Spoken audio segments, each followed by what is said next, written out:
साथियों नमस्कार। पटना बिहार से मैं अमिताभ कुमार दास, आईपीएस 94 बैच, और आप देख रहे हैं मेरा अपना यूट्यूब चैनल दास बोले बिंदास। क्योंकि जब बुजदिलों ने मुंह में दही जमा लिया हो तो दास का बिंदास बोलना जरूरी हो जाता है। साथियों, खबर यह है कि किसान नेता जगजीत सिंह डल्लेवाल ने भूख हड़ताल शुरू कर दी है और प्रधानमंत्री नरेंद्र मोदी को नानी याद आ गई है। अब ये वीडियो आखिर तक दिल थाम कर देखिए। साथियों, सबसे पहले जानते हैं ये कौन है जगजीत सिंह डल्लेवाल। पंजाब में एक जिला है फरीदकोट। उसी फरीदकोट जिले में एक गांव है जिसका नाम है डल्लेवाल। ये वहीं के रहने वाले हैं। पंजाब में एक परंपरा है कि लोग अपने नाम के आगे अपने गांव का नाम यानी पिंड का नाम या शहर का नाम लगा लेते हैं। जैसे बरनाला के रहने वाले सुरजीत सिंह बरनाला हो गए। तलवंडी गांव के रहने वाले जगदेव सिंह तलवंडी हो गए। उसी तरह दल्लेवाल गांव के रहने वाले जगजीत सिंह डल्लेवाल बन गए। ये जो जगजीत सिंह डल्लेवाल हैं ये पंजाब के एक बड़े किसान नेता हैं और इनके संगठन का नाम है भारतीय किसान यूनियन एकता सिंधुपुर। अब देखिए, ये भारतीय किसान यूनियन जो है बीकेयू, ये देश में किसानों का सबसे बड़ा संगठन है, लेकिन इसके कई अलग अलग अब गुट हो गए हैं। जो सबसे बड़ा गुट है उसके नेता दोनों भाई हैं, नरेश टिकैत और राकेश टिकैत, जो चौधरी महेंद्र सिंह टिकैत के बेटे हैं। लेकिन और भी बीकेयू के कई छोटे मोटे टुकड़े हैं जो पंजाब, हरियाणा, पश्चिमी यूपी में फैले हुए हैं। तो ये जगजीत सिंह डल्लेवाल का भी अपना एक बीकेयू है जो 13 महीने तक इस देश में किसान आंदोलन चला था, ऐतिहासिक किसान आंदोलन। उस दौरान जो एक संयुक्त किसान समिति बनी थी, संयुक्त किसान मोर्चा बना था एसकेएम, उससे भी ये जुड़े हुए थे। अब देखिए, ये जो जगजीत सिंह डल्लेवाल है इनकी उम्र है 70 वर्ष और ये प्रोस्टेट कैंसर से पीड़ित है।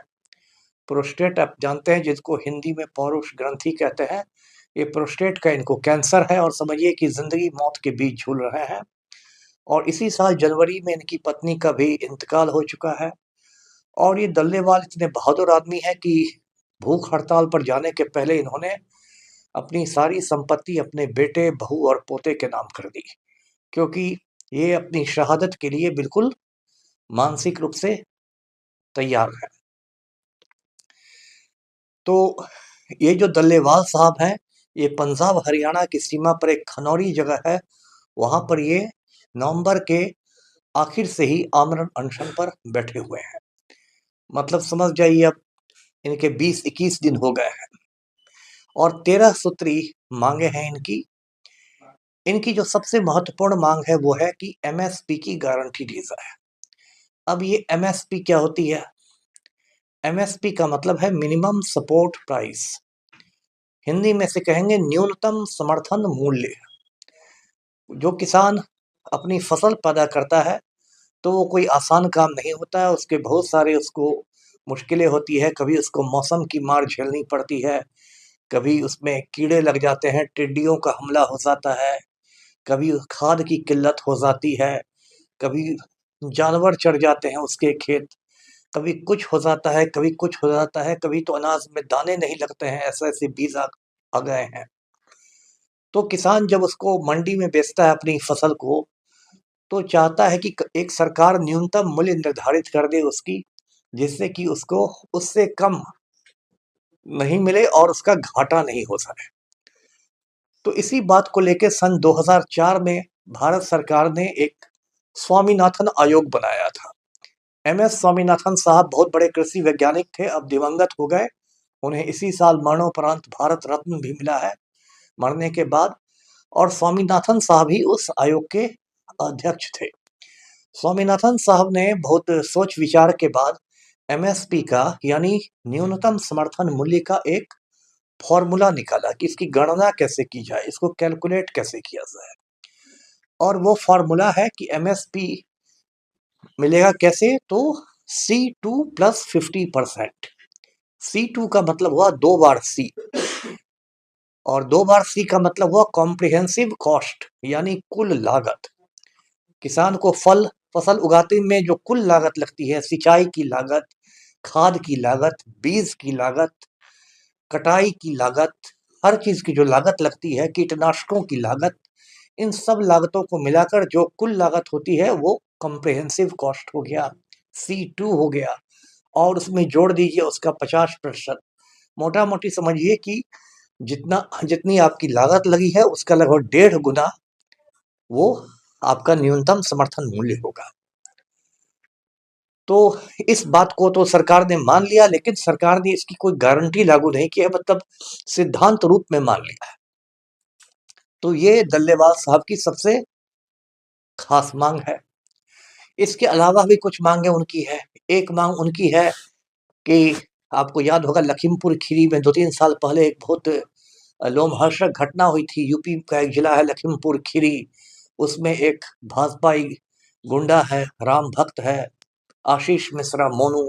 उसने किसानों की सभा पर महिंद्रा की थार गाड़ी चढ़ा दी थी और 5 लोग उसमें मारे गए थे।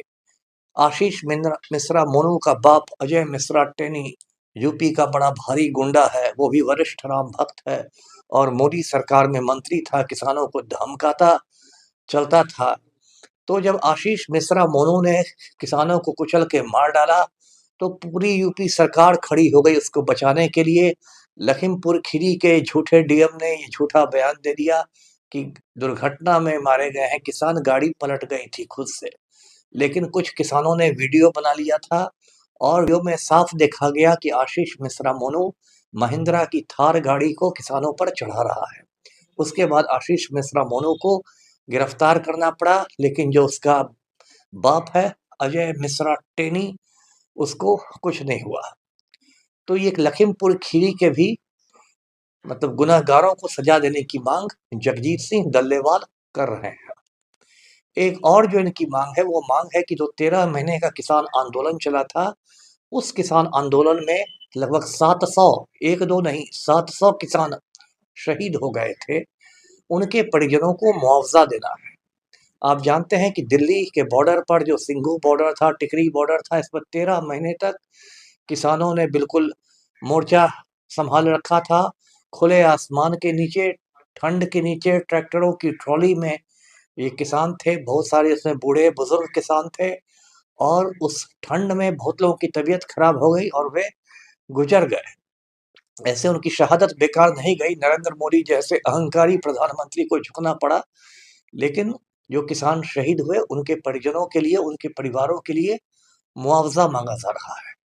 तो इस तरह इसमें 13 मांगे हैं।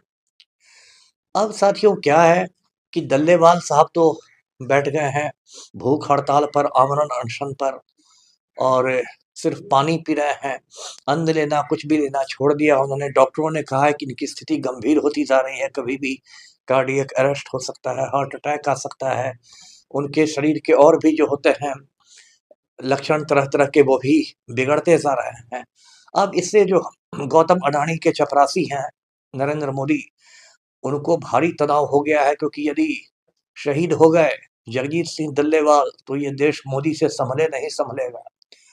तो मोदी ने वहां भेजा है, मनन मिश्र कोई है भारत सरकार के गृह मंत्रालय में, उनको, और पंजाब के डीजीपी हैं गौरव यादव, इन लोगों को, इन लोग ने जाकर जगजीत सिंह डल्लेवाल से बहुत आरजू मिन्नत की कि आप अपनी भूख हड़ताल तोड़ दें। लेकिन डल्लेवाल तो लोहे का बना आदमी है, लौह पुरुष है, वो क्या भूख हड़ताल तोड़ेंगे। उन्होंने कहा कि नहीं, मैं शहीद हो जाऊंगा, लेकिन एमएसपी की पहले गारंटी दो।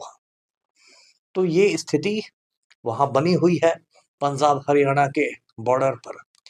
साथियों 2014 से जब से नरेंद्र मोदी की सरकार बनी है, मैं पहले भी बता चुका हूं कि नरेंद्र मोदी जो है गौतम अडानी का आज्ञाकारी चपरासी है और दिन रात मोदी इसी चिंता में रहते हैं कि किस तरह अडानी की दौलत बढ़े, अडानी का मुनाफा हो। किसानों से तो मोदी को कोई लेना देना नहीं है। और अडानी के हुक्म पर 3 कृषि कानून पास करवाए थे मोदी ने किसानों को कुचलने के लिए। और अडानी को मोदी पर इतना यकीन था कि कानून पास होने के पहले उसने अनाज के गोदाम अपने बना लिए थे। लेकिन हिंदुस्तान के बहादुर किसानों ने अन्नदाताओं ने उसका जमकर विरोध किया। 13 महीने तक ऐतिहासिक किसान आंदोलन चला। तब नरेंद्र मोदी ने गोदी मीडिया को सुपारी दे दी कि भाई किसी तरह इस किसान आंदोलन को बदनाम करो, है ना। जैसे मुन्नी बदनाम हुई ऐसे किसान आंदोलन भी बदनाम हो जाए। गोदी मीडिया में जो नरेंद्र मोदी के पालतू कुत्ते बैठे हुए हैं, उन्होंने किसान आंदोलन को बदनाम करना शुरू किया। उसमें ऐसे ऐसे हेडलाइंस आने लगे चैनलों पर कि असली किसान खेतों में, नकली किसान बॉर्डर पर। सुबह से शाम तक एक ही चीज दिखाई जा रही थी गोदी मीडिया पर, असली किसान खेतों में, नकली किसान बॉर्डर पर। यानी कि बॉर्डर पर जितने किसान हैं वो सब नकली ही हैं। दूसरा काम ये किया गोदी मीडिया ने कि ये दिखाना शुरू किया, झूठ फैलाना शुरू किया कि किसान आंदोलन को खालिस्तानी लोग संचालित कर रहे हैं। एक दीप सिंधु नाम का किसान नेता था, उसने लाल किला के पास एक झंडा फहरा दिया। अब इस पर गोदी मीडिया ने झूठ फैलाना शुरू किया हिंदुस्तान में कि ये खालिस्तान का झंडा है, जबकि वो झंडा खालिस्तान का झंडा नहीं था। वो झंडा सिख पंथ का झंडा था।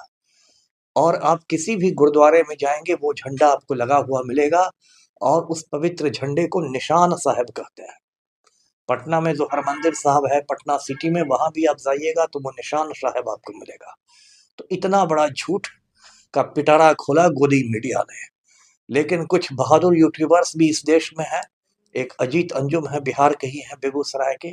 उन लोगों ने किसानों के पक्ष में मोर्चा खोल दिया, और वो लोग ग्राउंड जीरो से लगातार किसानों के पक्ष में रिपोर्ट्स दिखाते रहे। अंत में मोदी जी की ये हालत पतली हो गई कि मोदी जी को लगा कि उत्तर प्रदेश के विधानसभा चुनाव में भाजपा की चटनी बन जाएगी। तो मोदी जी बिल्कुल घबराते हुए टीवी पर आए। उन्होंने कहा कि हमने बहुत कोशिश की, लेकिन किसान भाइयों को नहीं समझा सका फायदे कृषि कानूनों के, और मेरी तपस्या में ही लगता है कुछ कमी रह गई। और उसके बाद मोदी ने ऐलान किया कि तीनों कृषि कानूनों को वापस लिया जाता है। तो ये किसानों की बहुत बड़ी जीत हुई। नरेंद्र मोदी और गौतम अडानी के चेहरे पर कालिख पुत गया, बुरी नजर वाले तेरा मुंह काला। तो उसके बाद किसान आंदोलन तो समाप्त हो गया, लेकिन मैंने कहा कि किसानों की कुछ जो मांगे हैं, खासकर एमएसपी वाली मांग, न्यूनतम समर्थन मूल्य वाली मांग, ये सब मांगे आज भी चली आ रही हैं। किसान आंदोलन की जब चर्चा हुई तो एक दिलचस्प बात मैं बताऊं कि जब हिंदुस्तान गुलाम हुआ करता था अंग्रेजों का, उस जमाने में पंजाब प्रांत में एक बहुत बड़ा किसान आंदोलन हुआ था अंग्रेजों के खिलाफ। उस जमाने का पंजाब प्रांत बहुत बड़ा था, उसमें आधा पंजाब तो पाकिस्तान में चला गया, और भारत में जो पंजाब रह गया उसमें भी हिमाचल प्रदेश और हरियाणा अलग हो गए। लेकिन उस समय का पंजाब वो पूरा पंजाब था, और उस आंदोलन का नाम था पगड़ी संभाल जट्टा आंदोलन। एक गीत उसमें किसानों में बहुत पॉपुलर हुआ था, पगड़ी संभाल जट्टा पगड़ी संभाल, तेरा लुटना जाए माल जट्टा पगड़ी संभाल। ये बहुत जोशीला गीत है, आज भी यूट्यूब पर सुनिएगा तो आपको जोश आ जाएगा। और उस किसान आंदोलन के नेता थे सरदार अजीत सिंह, जो अमर शहीद भगत सिंह के सगे चाचा थे। तो किसान आंदोलन का बहुत गौरवशाली इतिहास रहा है, और किसान आंदोलन नरेंद्र मोदी और गौतम अडानी जैसे टुच्चों की धमकी से डरने वाला नहीं है। तो इसलिए अंत में मैं यही कहूंगा कि मोदी जी जरा सावधान रहिए, है ना। अहंकार किसी का काम नहीं करता है। जब रावण का अहंकार नहीं रहा तो आपका अहंकार कहाँ रहेगा। किसानों की बात मानिए, डल्लेवाल साहब की जान बचाइए। तो साथियों, आज का वीडियो यहीं तक था। वीडियो को लाइक कीजिए, शेयर कीजिए, चैनल को सब्सक्राइब कीजिए। धन्यवाद। जय हिंद।